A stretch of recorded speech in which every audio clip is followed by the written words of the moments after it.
도피 중인 유병헌이 전남 순천을 벗어나 해남으로 이동했을 가능성이 제기가 되면서 또다시 이 수사팀이 한 발 늦게 유병헌 씨를 쫓는 모양새가 됐습니다. 이쯤 되면 검찰이 유병헌 일가를 못 잡는 건지 아니면 안 잡는 건지 이런 얘기가 나올 것 같습니다. 네, 백기종 전 수서경찰서 강력반 팀장, 또 구원파 관련 소송을 진행해온 정일배 변호사와 함께 분석합니다.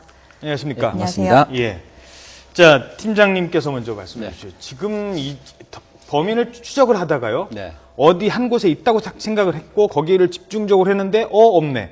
지금 이런 상황은 어떻게 되는 겁니까? 그러니까 이제 그 통신 수사라든가 또 네. 제보라든가 또 신도들의 그 움직임, 그다음에 이제 각종 도로에 그 설치된 CCTV 이런 걸 종합적으로 판단을 해서 그곳에 있다. 그렇게 생각을 하고 이제 급습을 했죠. 이제 예. 그게 가장 지금 언론에 많이 알려진 곳이 바로 순천 송치제 휴게소 인근에 있는 네. 숲속의 별장. 숲속의 추억 네. 별장입니다. 네. 근데 사실 그곳은 그 제가 직접 다녀오기도 했지만은 예. 그 염소탕 집에 원래 통신 사용을 하는 사람이 염소탕 집 부부였어요. 네, 네. 근데 얼마나 치밀하냐면 그곳에서 약 3분 거리에 있는 수석의 추억이 정작 유병헌 회장과 신모 씨와 양혜정이라는 사람이 있었습니다. 예.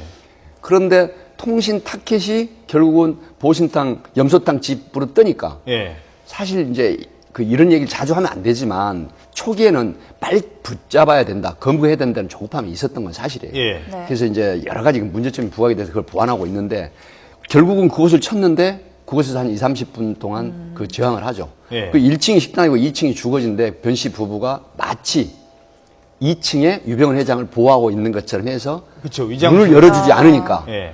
검경 거기만 수사팀에서는 기한 거예요. 당연히 여기 여기 있겠구나. 있다라고 생각을 하죠. 네. 예. 그때 소리를 지른 걸 듣고 유병헌 회장은 신모 씨를 남겨두고 다른 조력자를 통해서 도주를 해버리죠. 그렇죠. 네. 그렇게 해서 나중에 이제 다시 거기 갔을 때 신모 씨만 체포를 했는데요.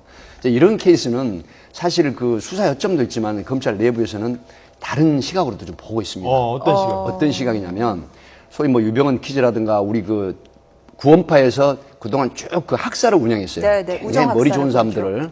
그래서 그 사람들이 지금 공조직에 많이 들어가 있는데 물론 검판사 쪽에도 있고 경찰 쪽에도 있죠. 예. 이제 예를 들어서 해경 같으면 전에 이용욱 그 해경 국장이 네. 뭐 그런 유병헌 퀴즈다 장학생이다 했는데 그분은 지금 어떤 뭐 혐의는 없습니다만 그런 걸로 인해서 내부 조력자가 있지 않나 이런 시각을 보고 있고 이 사건이 유병헌 체포해서 기소하고 하면서 덩달아서 이제 그 파일로 보관하고 있다 수사할 네. 예정인 것 같습니다. 네.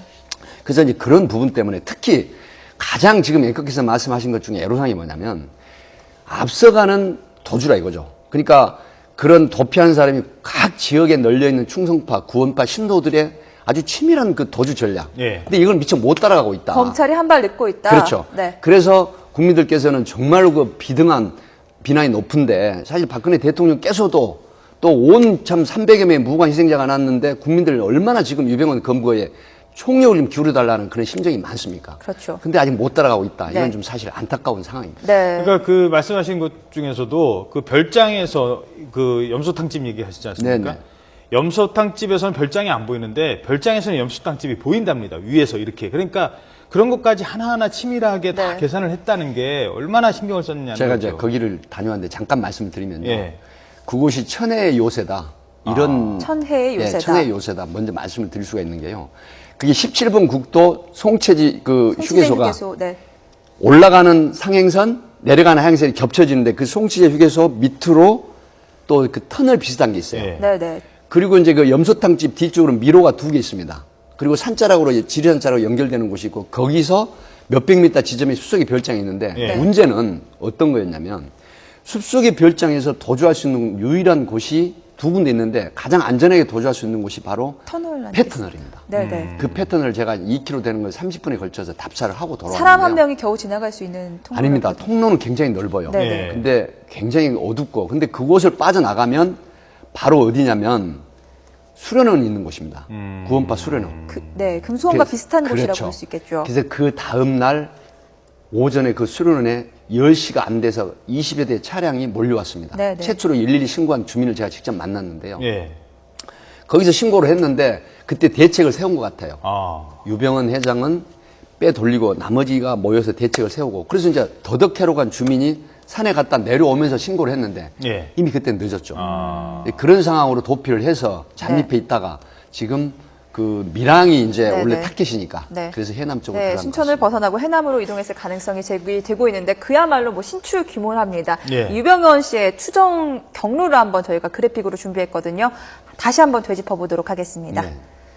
네, 먼저 5월 17일 검찰의 추정에 따르면 금수원에 있었을 것으로 보이고, 하지만 검찰이 소환을 통보한 직후인 19일 이 금수원을 빠져나갔다는 추측이 제기가 되고 있습니다. 이때는요, 금수원 인근의 비밀 별장에 은신했을 가능성이 제기가 되고 있고요.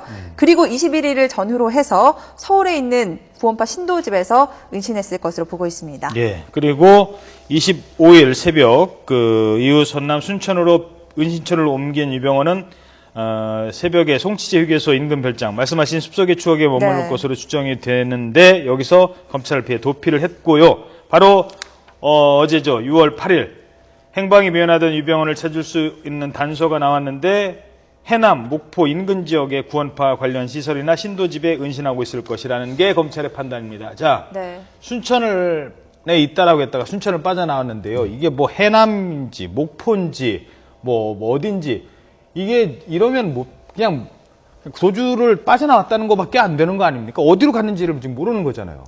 정확히 만약에 검찰이 알고 있으면서 네. 혹시 뭐 연막 작전으로 이렇게 뭐 어디 집중하지 못하게 뭐 그럴 수도 있고요. 그게 예. 아니라면 일단 순천 빠져나온 정도로 확인되지 않나 싶습니다. 예. 장기화되는 거 아닙니까? 이쯤 되면. 아마도 장기화 쪽으로 가야 되지 않을까 싶습니다. 예. 그래서 뭐 처가 쪽도 수사를 하는 것 같고요. 네. 근데 지금 그래서 보면은 제보가 결정적인데 지금의 어떤 구원파의 결속력으로 봐서는 지금 당장 제보가 들어오기 좀 어려울 것 같고요. 네. 그렇다면 장기적으로 가면서 그 어떤 유병헌 씨를 둘러싸고 있는 강한 결속력을 좀 가지를 쳐줘야 되지 않을까 싶습니다. 조금 전에도 도피를 도운 신도 한 명이 긴급 체포가 됐는데 뭐 한두 명 체포된다고 해서 와야 될 조직이 아니죠? 뭐 그렇기는 한데요.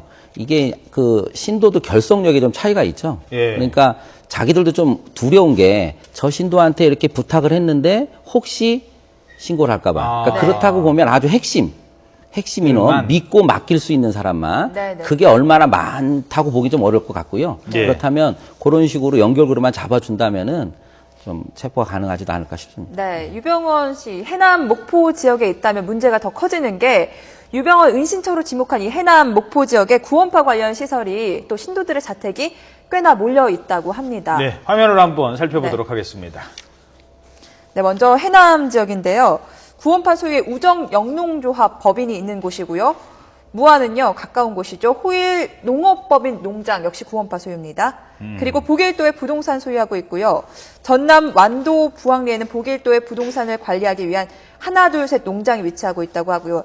또 여기 신안을 주목해 봐야 될 것 같은데요. 유병헌 장남 유대균의 측근 인물이 소유하고 있는 염전이 있는 것으로 알려지고 있습니다. 구원파에 뭐 기증을 했다 이런 얘기가 있는데요. 자, 저렇게 뭐 무안, 신안, 해남, 완도, 보길도 저희가 다 이제 바닷가란 말입니다. 네네. 밀항 얘기가 나오고 점점 더 강해지는 게 네. 저기서부터는 밀항하기가 더 순천보다는 쉬워지는 겁니까? 사실은 그 지금 유병헌 씨가 밀항 아니면 지금 살 길이 없습니다. 왜냐하면 73세로서 특정 경제범죄 가중처벌법상 우리 배 변호사님 계시지만 일단 무기징역은 선고가 될 가능성이 거의 100%거든요. 네. 그렇다고 하면 지금 73세 고령에 체포가 돼서 무기징역형을 산다 그러면 결국은 감옥 안에서 돌아가실 수도 있다. 예. 이런 얘기인데 네. 결국 살 길이 한국을 탈출한 밀항이거든요. 근데 지금 이 밀항 루트라는 게 사실 남해안 쪽에만 해도 그 밀항 브로커들이 얘기하는 건 정확하게 한 50개 정도 된다고 합니다.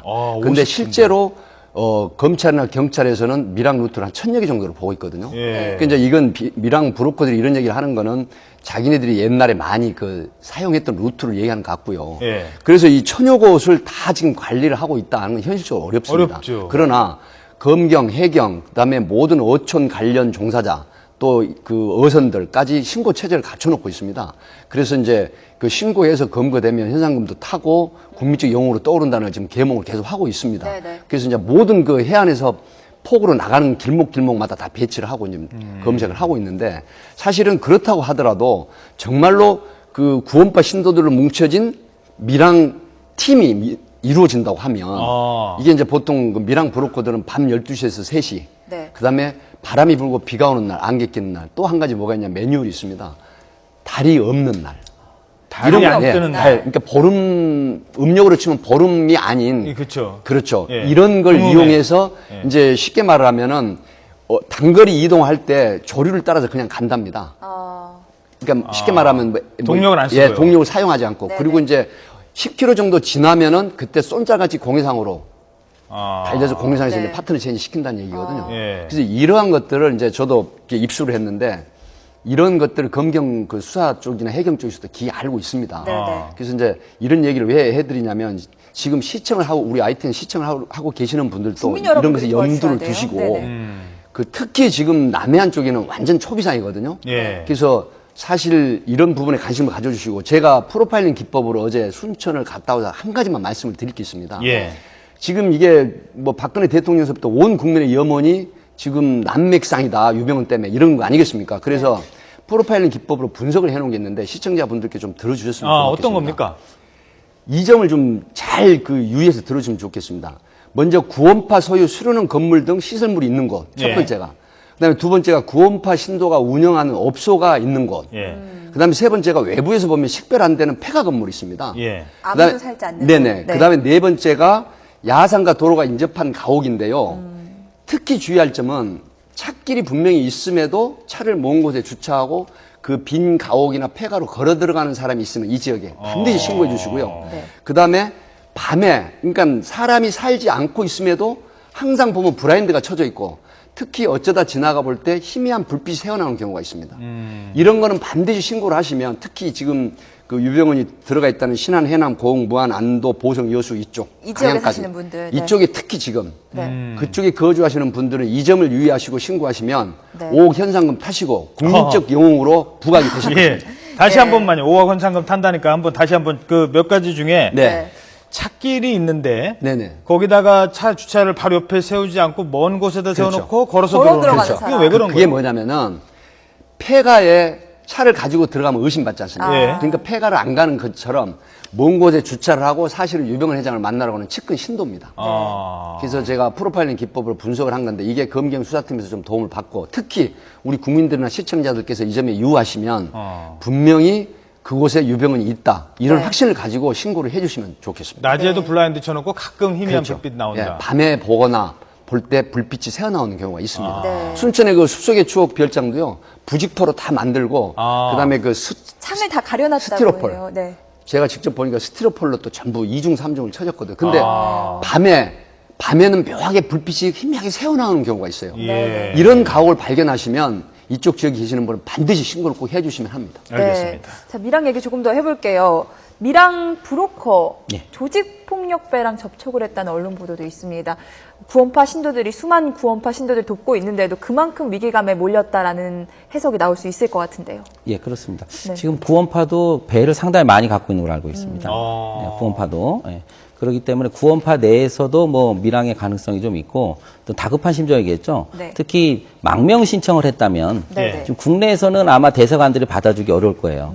근데 일단 해외로 나간다면 나가서 어떤 난민지위를 취득할 전략이 아닐까 뭐 싶습니다. 종교적 탄압 이런 예, 주장을 그렇습니다. 하면서요. 네. 예, 그리고 그래서- 또 하나가 예. 이 도망 다니는데 뭐 가구까지 가지고 다닐 뒤에 정도로 화물차가 따라다니는데요. 황제 도피를 하고 있다라는 얘기가 있어요. 그건 아마 그 유병헌 씨의 평소 생활 습관상 아마 좀 그런 어떤 그런 게 없이는 예. 워낙 깔끔한 사람으로 알려져 있잖아요. 예. 그래서 이왕이면 그런 식으로 도피하는 예, 것 같은데요. 예. 그런 겁니다. 지금 그 황제 도피란 말이 왜 나왔냐면 원래 유병헌 그 회장의 그 유병헌 씨의 행동 패턴을 보면 반드시 옆에 여신도가 있습니다. 여성이. 네. 네. 그다음에 자기가 지금까지 심층수나 미네랄수라든가 미네랄 말린 생수, 가래든가 이런 유기농 거를 과일. 평소에 먹어왔던 네. 유기농 식품 반드시 먹어야 되고요. 그다음에 자기가 직접 음식을 만든다라거나 뭐 사소한 일은 안 하는 행동 패턴이 있습니다. 예. 그래서 꼭 자기를 사생활적으로 돕는 여신도도 있어야 되지만 반드시 수발을 하는 사람이 있어야 되거든요. 그래서 지금 트럭에 뭐 가구가 실려 있다라고 하는 건 일종의 그 혼선을 주기 위한 전략일 수도 있지만 네네. 사실은 그 유병헌 회장을 이해한 것일 수도 있거든요. 숲속의 추억 별정 안에 들어가 보면 장기 은신에 대비해서 성경책, 그다음에 그 안에 보면 소파라든가 탁자라든가 이런 것이 그 전기 스탠드라든가 그런 것들이 완전하게 중산층 이상의 그 부유한 사람들 생활 그런 패턴으로 보이는 그 집기들이 있단 말이죠. 네. 예. 이런 거는 소위 그곳이 빨리 발견되지 않으리라고 생각을 하고 갖춰놨던 거죠. 네. 그런 걸로 봐서 결코 그게 혼선을 주게 한 것도 아니지만 실질적으로 유병헌 회장을 이해한 것일 수도 있다. 이런 말씀을 드릴 수 있겠습니다. 알겠습니다. 네. 자, 검찰이 압박 수사를 계속했기 때문일까요? 구원파가 또 다른 현수막을 하나 걸어놨습니다. 참 네. 이거 제가 직접 읽어드리기도 좀 뭐한데요. 네. 현직 검사를 상대로 이런 얘기를 했다고 합니다. 현수막 한번 함께 보시죠. 보겠습니다. 네, 청와대와 검찰 계속 뻥치시네 이렇게 적혀 네. 있네요. 네, 참, 읽기가 민망하네요. 네. 예, 뻥치시네. 네. 대체 구원파는 어떤 자신감에서 저런 얘기를 하는 걸까요? 어떻게 보십니까, 변호사님? 일단 뭐 고도의 심리전인 것 같고요. 네네. 고도의 심리전이고 언론 플레이. 그래서 마치 그 구원파를 검찰이 좀 표적 수사하고 있다. 또는 이렇게 뭐 기망을 하고 있다. 뭐 요렇게 전략을 피는 것 같은데요. 예. 거기에 좀 그 언론이라든가 국민들이 현혹되면 안 되겠죠. 이게요, 그 마치 무슨 검찰과 자신들 간에 뭔가 무슨 뭐 커넥션이 있는데 우리는 알고 있다. 이거 다 뭐, 저 표현이 좀 그렇습니다만 뭐 이걸 다 까발리겠다. 뭐 이딴 얘기를 하는 것 같아요, 이분들이. 이거 검찰의 혼란을, 오히려 검찰 수사를 더 흔들려고 하는 거 아닙니까? 예, 네. 그렇습니다. 점점 검찰이 그 구원파 신도들에 대해서 예. 좀 구원파의 어떤 정치적 지주라는 그 유병헌 씨 부인 쪽이나 처가 쪽을 이제 좀 수사를 하기 때문에요. 그런 걸 좀 막으려는 취지도 보이고요. 예. 그것이 검찰 약속이 다른 거 아니냐. 유병헌 씨만 조사하면 되지. 왜 이제 와서 안 한다고 해놓고 그래서 금손을 열어줬는데 왜 이런 식으로 조사하느냐. 이런 식으로 마치 검찰이 뭔가 약속을 해준 것처럼. 네. 근데 저번에 뭐 그 녹취록도 동안에 공개했지만 뭐 공개했죠. 별게 네. 없었거든요. 예. 예, 그런 걸 보면 저것도 고도의 심리적인 전술 내지 언론 플레이가 아닌가 싶습니다. 네, 예. 구원파가 내건 현수막 보면 계속해서 메시지가 담겨 있었거든요. 네네. 우리는 모르는요. 팀장님께서는 저 사실은 메시지 어떻게 해석하십니까? 지금 뭐 우리 배 변호사께서 말씀해 주신 네. 부분인데 제가 조금 보완을 해드리면 지금 점립 가경이란 말이 있지 않습니까? 네. 전입가경. 그러니까 처음에는 김기춘 실장을 흔들었어요. 네. 그다음에 이제 최재경 총괄하고 있는 최재경 인천지검장 검사, 흔들고 있지 않습니까? 근데 더욱 점립 가경은 사실은 정부와 검찰 뻥치시네 하는 건 뭘 얘기하겠습니까? 지금 자신 있다 이거예요, 자기는. 예. 그리고 이제 어디를 물고 늘어졌습니까? 언론 받아 적기만 하고 있네. 네. 그러니까 쉽게 말하면 검찰, 언론, 정부를 상대로 지금 전쟁을 하자는 겁니다. 예. 이거는 일종의 그 전략일 수도 있어요. 예. 그러니까 유병헌 회장의 어떤 치밀한 핵책을 커버를 하면서 시선을 금수원의 구원파 신도들 메시지로 돌리는 거죠. 이런 그 일종의 전략적인 차원이 있습니다. 그러니까 이런 부분은 검경에서도 충분히 알고 있고요. 저기에 너무 언론이라든가 우리 검경 수사단이 노론할 필요는 없다고 무시하면 될 것 같습니다. 그러면 검찰이 유병헌을 지금 못 잡는 겁니까? 왜 사실- 못 잡는 겁니까? 예. 유병헌 회장을 못 잡는 게 아니고 저도 수사했던 사람으로서 예. 뭐 사실 마음은 안 좋습니다만은 지금 최선을 다해서 쫓고 있고 네. 이제 국민들 입장에서는 야 검찰이 그 막강 권한을 가지고 있는 검찰이 지금 뭐 하는 거야? 아무리 뭐 내부 조력자가 있던 뭐 공적인 그럼요. 데서 정보가 새 나가도 예. 그렇지 이거는 정말 안 잡는 거 아니냐는 여론이 네. 많지 않습니까? 예. 그러나 사실은 검경 수사팀이 지금 굉장히 고생을 하고 있고 지금 해남에 김혜종 그 특별수사팀장이 좀 내려가 있거든요. 네, 네. 그래서 지금 들리는 얘기는 월드컵이 시작될 무렵까지는 아마 유병헌을 체포하지 않겠나 그런 지금 얘기가 나오고 있습니다. 그래서 상당히 이제 압축해 들어가고 있고 네. 그 지금 여러 가지 저도 분석을 해보면 유병헌 회장이 굉장히 지금 허점을 많이 노출하고 뭐랄까 좀 허둥지둥되는 이런 게 나오고 있습니다. 그리고 네. 측근들을 계속 구속하고 하니까 굉장히 좀 아야 되는 전략이 먹게 들어가고 있습니다. 네. 예. 자, 끝으로 검찰 수사 방향 어떻게 잡으면 좋을지 간단하게 좀 말씀해 네, 주시죠. 지금처럼요. 혹시 모를 장기전에 대비를 해야 되겠죠. 네. 그래서 유병헌 씨가 안 잡히더라도 주변에서 수사할 건 다 수사를 하고 지금 가장 중요한 유병헌 씨가 안 잡히니까 추가 수사가 안 되는 게 많거든요. 그래서 유병헌 씨를 잡아서 조사하려고 했던 부분을 유병헌 씨 없더라도 친인척들을 좀 조사를 철저히 하고 측근들 위주로. 그렇다면은 고립이 되면 언젠가는 그 밀항만 하지 않는다면 그거 잡힐 것 같습니다. 아니, 아들도 지금 큰 아들도 지금 못 잡고 있고 네. 이 뭐 장기화되면 이게 계속 문제가 커질 것 더 같은데요. 어려워질 것 같은데. 예. 네. 수사의 속도가 좀 냈으면 하는 바람입니다. 지금까지 백기종 전 수서경찰서 강력반 팀장 그리고 정일배 변호사였습니다. 두 분 오늘 말씀 고맙습니다. 감사합니다. 감사합니다.